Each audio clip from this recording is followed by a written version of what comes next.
Well, hello everybody.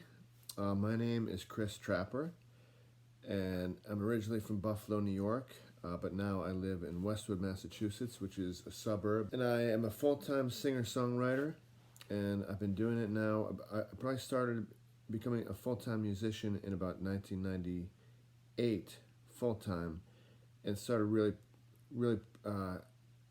pursuing it for real in about 1995.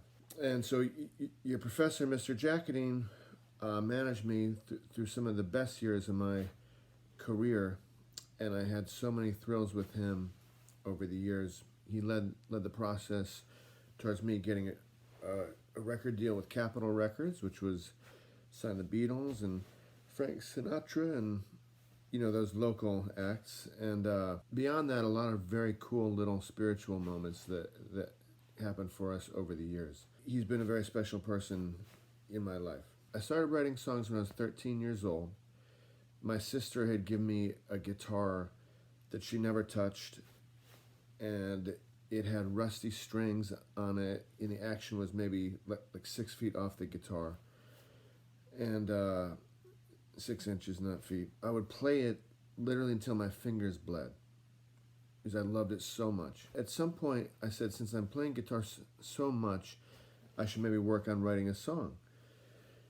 And so I wrote my first song maybe 6 months after I learned a few chords on guitar. And I started to use songwriting as a spiritual tool. So I had a debilitating stutter when I was in high school. And I would go home after being picked on in school. I'd get home and I'd write a song about various things that had happened at school that day. And there was this real lifting process of this weight lifting off my shoulders. That feeling of self-therapy and self-healing became addictive to me. So basically I went to college outside of Buffalo, New York. I was an aimless kid. I didn't really know what to study. I knew I could sing and I could play a little bit. And I was skipping classes, had a girlfriend, and I was like, I didn't care about anything but playing music and making love to my girlfriend, if I'm being totally honest and blunt. Even though I was paying for my own college, which makes no sense in retrospect. I met another guy who was like, you want to form a band? He played guitar too. And so we formed a band at college. So we quickly became one of the top 2 bands on our campus, even though our campus only had 2 bands. We said, why don't we move to Boston? Because Boston at that time had a fruitful music scene, and a lot of bands were being signed from Boston. So we moved to Boston, and so we didn't have a business plan, we had nothing. And so that band broke up really quickly. I stayed in Boston, and I quit music, and I was just thinking, well, that's it. I'm done, and I'll get a real job somewhere and do something legitimate. So I started working as a purchasing agent in a hotel. It's basically a glorified food receiver, stock boy type of thing. My father called me at work one day after I'd been there for 4 years, maybe, not playing music, and he just asked me randomly. He's like, Chris, are you still writing songs? I said, yeah, I still write a song a week probably. And he said, why don't you quit your job right now and try to make a living off your songwriting? And I said, Dad, you been drinking by any chance, or what? Like, what inspired this? But I knew what inspired him. He had 6 kids, so he could never really live his dream. He basically wanted me to live my dream so he could live it vicariously through me. So I did. I quit that job, and I started playing open mic nights.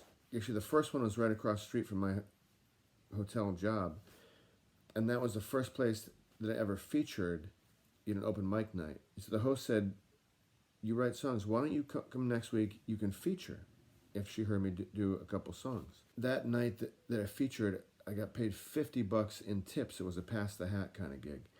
And I just remember that feeling of getting tips, I was like, I can get paid to sing? Like that's incredible.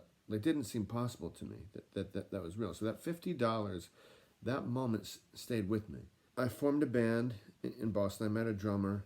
Then the drummer and I found a bass player friend from my college. We did some recording. We did a 5-song demo, and we signed an indie deal with Imago Records, which had signed Henry Rollins and Amy Mann, but they had downsized into being an indie label at this time. So that was our first record, and that came out in 1996. But that became a launching pad. We went from just being a local band to having an actual record deal. Our first record had been distributed to local media through the label, and there used to be this arts page called the Boston Phoenix, which used to be like the arts paper in Boston. The word had gotten out that they were reviewing my band's record, my first record, and so it was a big deal for me because I'd started waiting tables at this restaurant in Newbury Street. I'm gonna go read the review at Tower Records, was a record store across the street. It literally could not have been a worse review. They actually said in this article that I should be shot. And it was like the hipster writer from the paper. He only liked real indie bands, really artsy bands. Any band that started to make it out of Boston, you didn't like them, generally. Anyway, so I go to read this review. I'm at work. Back then, everybody read this one arts page. Everybody. So I started getting calls from friends and people who were like, "Are you okay? What's happening with you? Are you holding up okay?" And at that time, I was friends with one of Ralph's artists, Ellis Paul. And so Ralph came to my work to visit me. And said, "I just want to check in on you and make sure that you're okay." One of the coolest things. So right then, I started thinking about working with him because that stuff for me was indicative of what's in somebody's heart. We started working with Ralph shortly after that. And Ralph had worked with another friend of mine, Martin Sexton and Ellis Paul. And so he was working with us, and suddenly we had a really good music business lawyer, entertainment lawyer, Rosemary Carroll. And so one of our demos got out, and we started to get attention. We suddenly went from having like a little indie deal to playing showcases for Columbia Records with Sony Company and all these different labels. You kind of went from being trashed by a local paper to once we signed a record deal, they put us on the cover of that same arts page. They basically had to because we were doing so well in Boston. That was about 1998. Our record label disbanded at a certain time, and so a new company came in and took it over, and they kept us through the next change of staff, which was cool, but then it became a lot of writing conflicts and issues about songwriting and style and producer choices, and it's a long story. We signed another record deal in 2003 maybe, or 4 with Tower Records. One of our records got into the hands of Rob Thomas, who sings for band Matchbox 20. I should say we were very close to breaking up at this point in time because we had gotten dropped by Capitol and had parted ways with Ralph. We had no agent. We basically had nothing at this point in time. So we were about to break up, and then I said, "You know what, there's a fan of ours, he had offered to finance one more record for us." And so I said, "Why don't we make one last record?"